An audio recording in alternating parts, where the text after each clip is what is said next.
Live from New York, it's a show that's wishing you, from the bottom of my heart, from deep down inside the log that I live in, a happy Groundhog Day. It's first things first. You get it, bro?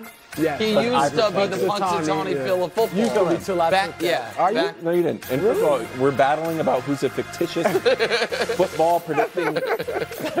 Groundhog. Have the Chiefs officially usurped the Cowboys as America's team? Well, I love Bob Costas, absolute legend, but no. All right, the Chiefs are the new hotness. New hotness. And they'll remain hot throughout Patrick Mahomes' career or prime as long as he's great and they're continuing to chase Super Bowls and contend for Super Bowls. But they are not America's team, Nick. I hate to say it. When Mahomes is gone, nobody outside of Missouri and Kansas will care about the Chiefs. Ouch. All right? The Dallas Cowboys are still America's team. Here we are 29 years later, 29 years after their last Super Bowl, and we're still talking about them virtually every day. 2 days ago, we led the show with them, even though they had the worst playoff loss of their history. Yeah. All right, so the Cowboys are America's team. The Chiefs, Nick, are like the Jordan Bulls. The Jordan Bulls ran America, right? I mean, it was a circus for that decade or so, right? That's what Mahomes and the Chiefs are. But once Jordan was gone, yeah, there were a couple years where it's like, well, are the Bulls going to get together? Oh, they got Eddie Curry. Oh, they got Tyson Chandler. Yeah, don't disrespect Tim Floyd era Chicago Bulls. Right. I mean, we don't care about the Bulls anymore. It's true. And so there are 3 America's teams in my view. Okay. In one in each sport. Yep. In baseball, it's the Yankees. Correct. In basketball, it's the Lakers. And in football, it is the Cowboys because they are the glamour franchises and they got fans throughout the country. So I agree with almost everything you said. I'm going to add a few other layers as to why. And listen, we all love and respect Bob Costas. I don't think I've ever said it on the air, but I'll say it now. He was wildly influential in me becoming me when I was a little kid. I love the man, but he's dead wrong on this. And so they should Careful be. what you wish for, Bob. They should be, but they're not going to be. So for a number of reasons. One is kind of off to the side. There is all of a sudden this weird kind of gross political polarization about the Chiefs because of Travis and Taylor and I don't know, maybe 20% of the country just being like, I hate them. Right. So like that immediately makes it difficult for them to become America's team. The other reason is because they don't have a great history like Dallas did. Dallas had been good throughout large swaths of NFL history. The Chiefs went to a Super Bowl 1 and 4, right, and then were not there again. Now they had decent regular seasons. Pretty good way back. Well, that's what I'm talking about. Super Bowl, yeah, in the AFL era, and yes, but they didn't have any like a basis of fans across the country like the Cowboys did when the triplets came in, because you had people that were Staubach and Landry fans, right, and the branding of it. Also, the Cowboys in the 90s had a real rival, and I think that made it more compelling and made it more of a nationwide story because you had the Niners, another glamour franchise. Mm-hmm. They were playing them in the conference championship game every year. The Niners beat them, and then they won a Super Bowl. Then the Cowboys came back and got their third. So there was a better storyline to it. And if it were just about success, the Patriots would have been America's team at one point. Were never, and I know we joked about it, and the Patriots maybe could have been, but because of Belichick's kind of surliness and not embracing it, and because people turned on them not for political reasons, but because of the cheating, they were never going to be. And so, and I'm not trying to overblow the cheating, but for some people, they were like that. It made them kind of like the bad guys. Yeah, exactly right. And so here's what I do, where I think Bob might be right eventually. I do wonder, depending on how long Patrick can keep this going, if they become America's kids team. if for everybody who had like were young kids, and but in 10 years, young kids are going to be adults. You know what I mean? And so I do wonder if because Patrick is so exciting and they're so good that I wonder if in that regard maybe the Taylor thing can also help, where you bring in maybe young kids that are big pop culture or music fans. So I think eventually and they will, Nick, they will have kids, those young kids you're talking about growing up throughout the country who are Chiefs fans, and then their kids become Chiefs fans and all that. Pittsburgh was never America's team, as great as they were. That's right. The great Can I push back on that? Because I saw this with Brady. When Brady went to the Bucs, there's Bucs jerseys in New England because you just follow the guy. And I don't know if that's a generational shift. Like, I grew up, rooting for Mickey Mantle, and I became a Yankees fan of my kid. Like, I understand that. But I wonder now if – I'll give you an example of the biggest star in America right now, LeBron. I'll ask random people if they like the show. A few and far between, but every once in a while I run into somebody. And I'll say, well, who do you like in basketball? And a lot of times they'll say, I'm a LeBron guy. Right. They don't say the Lakers or the Knicks. They'll be like, I'm a LeBron guy. And then sometimes they say, I'm a Nick Wright guy, which is a proxy for being a LeBron. So I wonder if it's just Mahomes will be independent. But I think that happens more often in basketball because guys move around, and because the league markets their stars the way it does. I understand that Favre, Manning, and Brady all, Rodgers too now moved at the end. But there's no scenario where Patrick Mahomes bounces from team to team the way LeBron did. So he will be, to me, inextricably tied with the Chiefs the way Brady is. You were saying this on Twitter, Wildes, that when people were talking about the Chiefs dynasty versus the Patriots, they were bringing up the seventh ring somewhat often, even though the Patriots don't have that. Right. They but feel Tom like does. ownership. Yeah. Guys. He's their guy. We took an L there. The final note, Chiefs did set the AFC Conference Championship ratings record. 55.47 million people watch it. And second place was 13 years ago. So it's not just like, well, there's a new media environment. It's another. Mahomes helps. He's so exciting and fun to watch. Yeah. People want to tune in. Okay. No doubt. Success of this show. All Mahomes. Every time there's a Brock Purdy compliment. No, I mean, I'm not even going to gloat anymore over these elite, awesome athletes saying Brock Purdy's elite. Would a Super Bowl win make Purdy elite? And look, you're going to scoff, but I'm consistent. I will say no. And remember, what did I say for Dak? Brew is on the record on this regarding Dak. That's my first note. There you go, right. Because I said Dak needs multiple Super Bowls. Yeah. All right.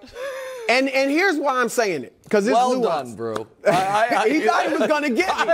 He thought he was going to get me. I didn't think I was going to get you, but it was on the board that I might get you. And I might have even had the producers pull a piece of tape. I'm surprised you don't even need to run it.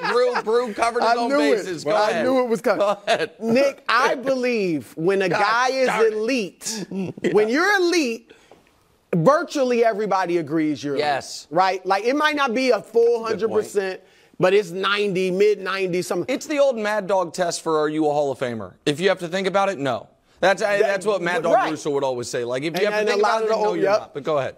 I think there's 4 elite quarterbacks. And you might disagree, but I think Mahomes, obviously, Josh Allen, Burrow, and Lamar. That is exactly now, people can bring up playoffs, but we're talking regular season, career. Those are the 4 elite guys, and obviously Burrow has to stay healthy. Dak, we talked about Dak. C.J. Stroud, we got to see it for another year. I mean, it looks like we're on the same page. Now, what I do think about Purdy is if he wins this Super Bowl, I think some guys grow into being elite. Mahomes, elite right away. Brady did. Elway, Brady, Brady grew into Brady, Montana, Drew Brees. They all grew into being elite. I do believe, especially if they win the Super Bowl, but I'm leaning this way whether they win it or not.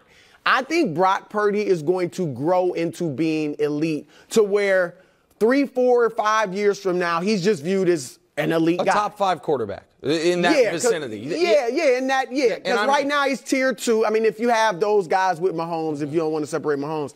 So, you know who else cross sport? Not similar in terms of the way they play or anything like that. Is Jalen Brunson elite? Oh, my God. Ramsey's going to rush the stage.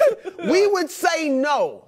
But he is having yes. a fantastic Well, season, the club and he superstar may test. grow. Is he a He's not in superstar? club superstar. No. But could he grow? Could he grow into that? yeah. Possibly. And that's where Purdy is. So, okay, so the Brew, well, just brilliantly done. I appreciate he had the every little listen. every little booby trap set for me. I would never. You're my partner. I'm happy. I'm disappointed when you flip flop. This was great. But also, I wrote this down. My elite quarterbacks: Mahomes, Burrow, Lamar, Allen, and then I had ... with question marks with Stafford and C.J. Stroud as the and next two guys. But I don't think you can really have Herbert more elite talent. yeah, but not there yet. Stop And with so, Talent, but here's what. So Wildes, I'm so glad you did that. This is actually working out perfectly because everybody knows where I stand on this. Yeah. And on and off the air, I can't figure out where you stand. On what? On who? Herbert? No, Brock Purdy. Oh, yeah. And so I would like to ask you. I'm going to give you Purdy or for a quarterback, and just say who you think. Do you think Purdy's elite with a Super Bowl win? Can I before I answer it and then I'll play the game? Yeah. Because I understand. I have been wrestling with my own inconsistencies. Yeah. Because seated next to Mr. Inconsistency. Excuse me? And Seated next to what? Mr. Consistency. Jesus. Sorry, I was talking about myself. Might as well spit in my face. I'm sorry. Yeah, go ahead. And Brew is occasionally inconsistent, but a lot of times Occasionally consistent. because you got to look at the data. I analyze. You have to, Cogent analysis. Yeah, cogent analysis. Sometimes I've you wrestled see with stuff. it. So I'm trying to get to where I'm at on Brock Purdy. Part of me thinks that Brock Purdy is like an artist who only does one thing. You know what I'm saying? You go to a museum and it's like, oh, he can do that. Like, hey, can you paint a portrait? You're like, nah, I don't really do portraits. I got to do this kind of thing. And there are some great people. Yeah, but he's not able to do other stuff. So that's when we play like the trading game. But he wouldn't do well drawing a portrait because he just does his own unique Brock Purdy thing. I think that's fair. Like I as much as I like Purdy, and I think you guys all agree, he's way better than Garoppolo. Yeah. But I'm not totally positive that if he just went to a bad team, that he's turning them around and they're going to be great. But it also doesn't matter. That's the weird part of this it certainly doesn't matter. It doesn't matter is where we have a fundamental disagreement on how we like to consume, discuss, and think about sports. Okay. I actually think it's what matters the most. Because I am really fascinated in the ultimate team game with trying to figure out how good individual pieces are, because it gives me, in my brain, it's one of the reasons I get so, and we're going to talk Belichick later, one of the reasons the quarterback wins thing and the count the rings thing going to the NFL is so bothersome for me is because then you're almost tied to the idea that if a coach and a quarterback were together, like Brady and Belichick were, they both must end up being the greatest of all time. Because they both have the records. You understand what I mean? Sure. And now they both do happen to be arguably the greatest of all time. But even if somebody was 80-20 in one guy's favor, if we're just going to give them both the quarterback wins, the count the ring stuff. So I am fascinated with the idea of, okay, how good is the guy in this system?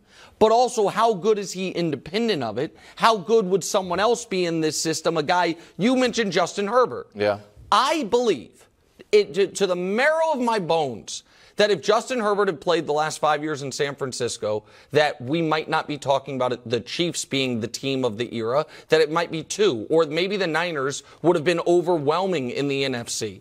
And that would make us look at Herbert so differently as opposed to a guy who hasn't reached his potential. Systems matter. And so that's what I was trying to ask you. Yeah. Like, who do you think's better? Not who would you rather have, who do you think's better? I'll give you some names. Brock Purdy or Justin Herbert? I mean, Exactly. Brock Purdy or C.J. Stroud? The same reason that we like, well, C.J. Stroud didn't have all the weapons. I want to see Stroud a little. Brock Purdy or Jordan Love? Brock Purdy. Brock Purdy or Joe Burrow? Well, Joe Burrow. Well, I'm taking a little college resume. Burrow had great. You take Burrow, but Burrow's had he emerged when he had Jamar Chase and all these great weapons. Burrow's got a bunch of great weapons Joe too. Mixon is a really good running back. Let me ask one more: Brock Purdy or Jalen Hurts? I like Jalen still. Okay, so all right, so but that's an argument. So yeah, that's a legit argument. Right, but so the reason I was doing this exercise is because I do feel like a lot of people who are looked at as Brock Purdy supporters think they are a degree off from where I am. Which is, if you actually put pencil to paper and rank the quarterbacks, which I did the other day, I have him 15th. I think if you did it, you would have him 13th. And yet this gulf exists. But you know this, Nick, from in your list, and if probably 6 to 13 is in flux. Like Jalen Hurts, had he won that Super Bowl last year, and they were close, everybody would have said he's elite. And then look at this year. Like, we're not saying he's elite right now. Now, he may show us he is down the future, but we're not saying that. And that there's, other than those four, that this is where we're at. Everybody's kind of, so next year, the 5th best quarterback might be somebody that's 10th this year. Like I said, to me, Purdy's emerging. You know what's an interesting one for you to think about is Kurt Warner. Kurt Warner, 3 fantastic years with Mike Martz in St. Louis. And after that, totally fell off. Had the 1 year in Arizona where they went to the Super Bowl, didn't win it, but they were 10-7. Yeah, but he's got a losing record outside of those 3 years for his whole career. I think he's in the Hall of Fame. Without that Arizona year, I think his Hall of Fame case would have been really tricky. Now he had 2 MVPs even with too. the 2 MVPs.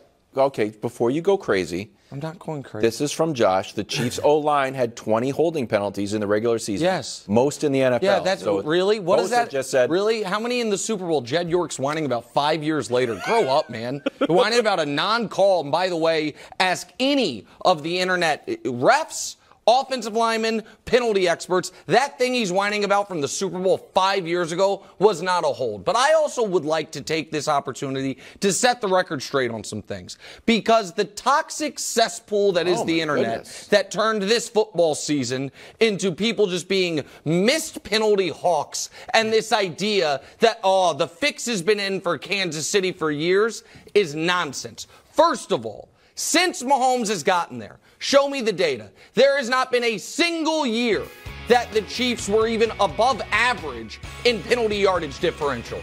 His first year and this year, second worst, meaning they had more penalties called against them than they had called in their favor. Now, you might say, well, that's because the Chiefs commit a bunch of penalties, but I'll debunk that in a moment. But where did this idea... Turn that into a positive somehow. You're a highly penalized team? Yeah, well, it's multi-layered that I will explain in a moment. Okay. But it's the idea that the refs are in the bag for Kansas City. The data doesn't back that up. So where did it start? With 2 accurately called penalties. One, you might not like it, but that is a flag in the NFL 100 times out of 100, except if it's Justin Fields, unfortunately. They let him get hit as much as anybody in the league. And then the next game, a penalty that on the initial Fox replay didn't look good. And then on the actual replay looked obvious, and the guy, this one here, and the guy admitted to after the game, people said, well, the fix is in. And then, could we debunk it this year? Well, I don't know. Could we have an egregious game-sealing missed call go against them? Okay, what was that an outlier event, this missed call? Nope. Show me the Chiefs' opponents' penalties this season. The second fewest flags and the third fewest yards. So every team, when they play the Chiefs that week, amazingly, just stops committing penalties. That's a wild coincidence. And then you add to it, there have been 2 in the 12 postseason games that have been played. There have been 2 touchdowns wiped off the board due to penalty. Who did they both happen to? The Kansas City Chiefs. So this idea that you need to pre-warn the officials because the fix is going to be in for the Chiefs is toxic internet nonsense. And the fact that Nick Bosa and Jed York are trying to feed into it is pathetic. Look, quickly, I don't agree that the fix is in. I'm with you on that. That's ridiculous. All right, the fix is in. Jed York, 5 years ago, who cares?